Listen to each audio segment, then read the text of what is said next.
So for today's didactic portion of integrated care at NEOMED or ICANN Echo program, we're going to do a journal club. And we're primarily going to be covering this article that was posted in JAMA Psychiatry on loss of PTSD diagnosis in response to evidence-based treatments, a systematic review and meta-analysis. So this was by Milligan, Smolensky, Laura Ruiz, and Kelber. I'm going to just say Milligan going forward because that's easier, or the authors. So the importance of this article is that in recent decades, evidence-based psychotherapies to treat PTSD have been developed with robust evidence bases. However, the efficacy observed in clinical trials isn't always directly applicable to clinical practice. We know that prevalence rates of PTSD in general population can vary, but one estimate noted in the article suggests a lifetime prevalence of 6% and a one-year prevalence of 5% in a nationally representative sample of kind of the general population of US adults. That prevalence rate in the military and veteran samples does tend to be higher. One study based on the 2019 to 2020 National Health and Resilience in Veterans study found a weighted lifetime prevalence of 9.4% in veterans. And Judkins and colleagues have found that a PTSD diagnosis steadily climbed among active duty service members from about less than 1% in 2002 up to 13% in 2016. I'm sure we can all see the logic there. And data collected between 2016 and 2020 found an average annual PTSD incident rate of almost 10% among active duty service members. There are a number of treatment modalities noted in the article that they were trying to look at in this kind of larger review. So they included cognitive behavioral therapy, or CBT, cognitive processing therapy, prolonged exposure, eye movement desensitization reprocessing, or EMDR, cognitive therapy for PTSD, or CT-PTSD, and present-centered therapy. The present-centered therapy was noted to be frequently used as an active control comparator to trials because it's not very trauma-specific, so it's usually used as a non-trauma-specific compared to the trauma-specific therapy. And while the literature base for supporting treatments is substantial, the results are often not necessarily reported in terms of differences between treatment and control groups, which doesn't always translate super easily into clinical practice. And the studies vary in how response to treatments is measured. There's a variety of methods for defining the treatment response, and it really shows us the difficulty of identifying when somebody's made maybe meaningful clinical gains.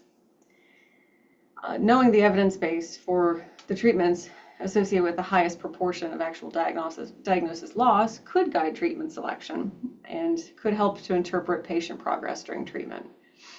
Prior research had established estimates of diagnosis loss for trauma-focused treatments kind of as a class, but not for individual treatments and for a smaller range of protocols. So the aim of this systematic review and meta-analysis was to estimate the percentage of patients in both military and veteran populations and non-military and veteran populations that lose their PTSD diagnosis after assignment to or receipt of an evidence-based treatment for post-traumatic stress disorder. So the authors conducted a systematic review of randomized clinical trials that evaluated efficacy of evidence-based therapies for PTSD and that reported on the percentage of patients who had lost their diagnosis at post-treatment. Their data source was the PTSD repository, a publicly available database created and maintained by the U.S. National Center for PTSD.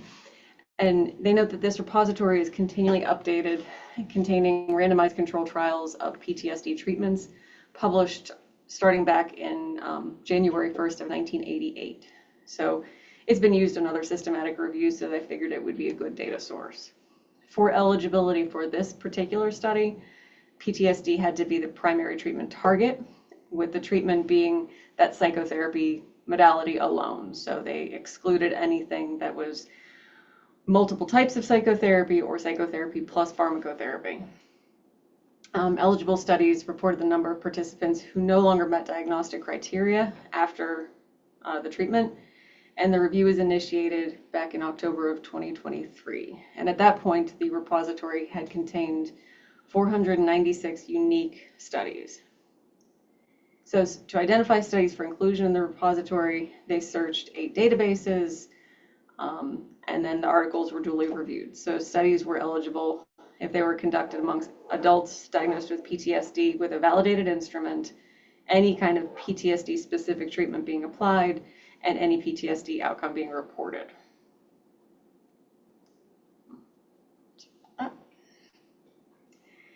So they ultimately whittled it down to a total of 34 randomized control trials, which had a total participant number of 3,208.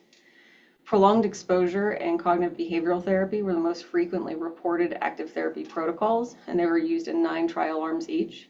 Cognitive processing therapy was used in 6 trial arms, while EMDR and present-centered therapy were present in 5 each.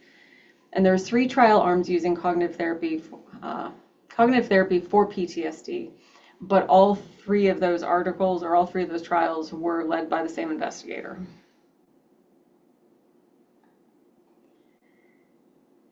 So what they concluded was that military and veteran samples,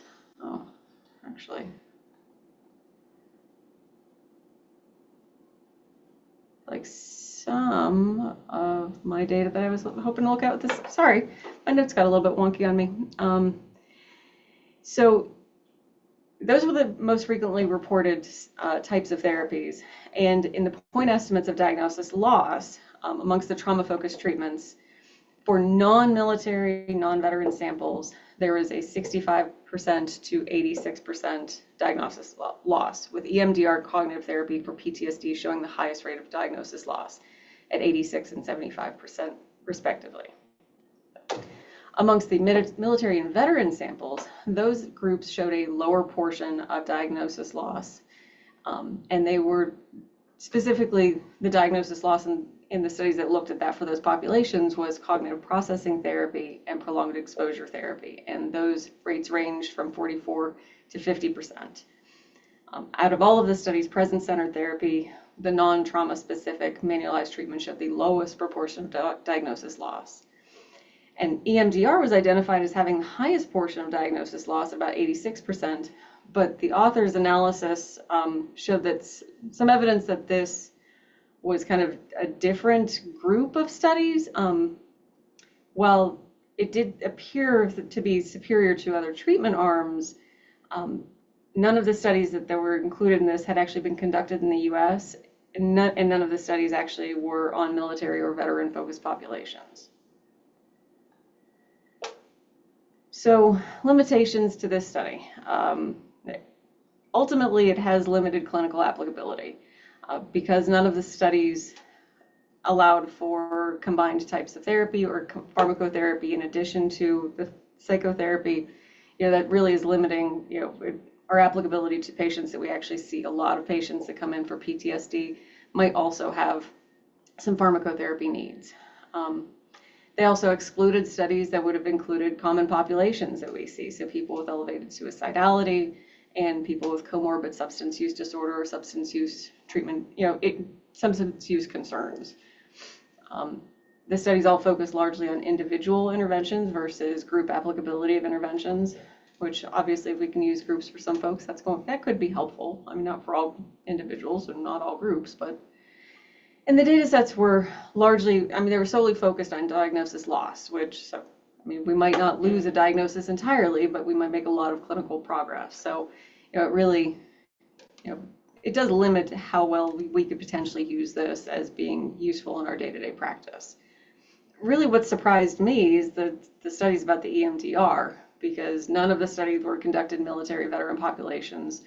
And granted, it's been a while since I've done a ton of reading on EMDR, but I was always under the impression that was a population that EMDR has been noted to be particularly useful with. So that was surprising to me. Like I said, I was feeling just a little unsatisfied at the end of reading that. So I pulled up another article that I felt was kind of related. It's suicide risk among veterans who receive evidence-based therapy for post-traumatic stress disorder. It was a JAMA Open Network article. I'm going to not attempt to butcher the names in my poor pronunciation. Um, so we know that suicide rates are elevated for veterans with post-traumatic stress disorder. We've already talked about the rates that we see in the general population and in military and veteran populations. But it would be beneficial to know if suicide risk varies by engagement in different evidence-based treatment methods, because then we might be able to, more targetedly hone in on those treatment methods for individuals. So the objective of this study was to assess suicide risk among veterans receiving care from the Veterans Health Administration with a new diagnosis of PTSD that occurred somewhere between 2016 and 2019, who then initiated or received a quote unquote adequate course of cognitive processing therapy or prolonged exposure. They defined adequate course as 8 encounters.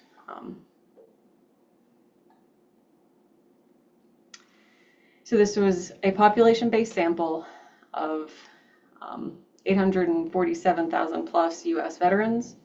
In the sample, it was almost 87% male and 13% female. The mean age was 50 years old with a standard deviation of around 16 years. 23% of the population were Black individuals, 68% were white individuals, and then everybody else was kind of a small percentage of a variety of racial and ethnic backgrounds. Most received some type of psychotherapy, so over 65%, but only 8.7 initiated in cognitive processing therapy or prolonged exposure. Of those who did, 46.2% of anybody who engaged in those therapies attended 8 or more sessions, so receiving that, under their standard adequate dosing of the therapeutic interventions. During this time period, 1,552 individuals, which was about 0.2% of the population, died by suicide during the follow-up period. What they did see was that initiation of either type of therapy, cognitive processing therapy or prolonged exposure, was associated with a 23% lower suicide risk than individuals with the PTSD diagnosis that did not engage in either therapy. However, those who initiated either therapy, receipt of 8 or more sessions, was not noted to be an added benefit. So my takeaway is kind of like some therapy is better than no therapy, but a ton of therapy wasn't any better than just some, for whatever that's worth. In the model that initiation therapy increased suicide risk was associated with a higher number of inpatient psychiatric days in the previous year, and those people who lived in the Midwest, South, and West versus the Northeast. And there was an increased suicide risk among individuals who were never married, individuals who were divorced, and individuals who were white.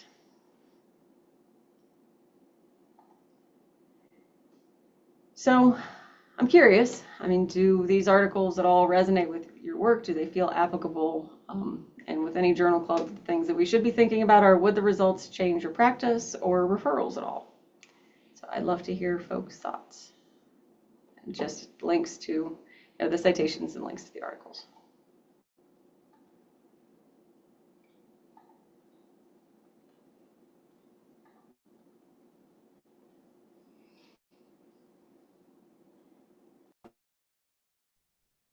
Hi there. Can you hear me? This is Meredith. I can. Hi. Sorry, and I can't get my video to work, and looks like there's a major storm coming, so I'm a little distracted. But I'm wondering, maybe I missed something, but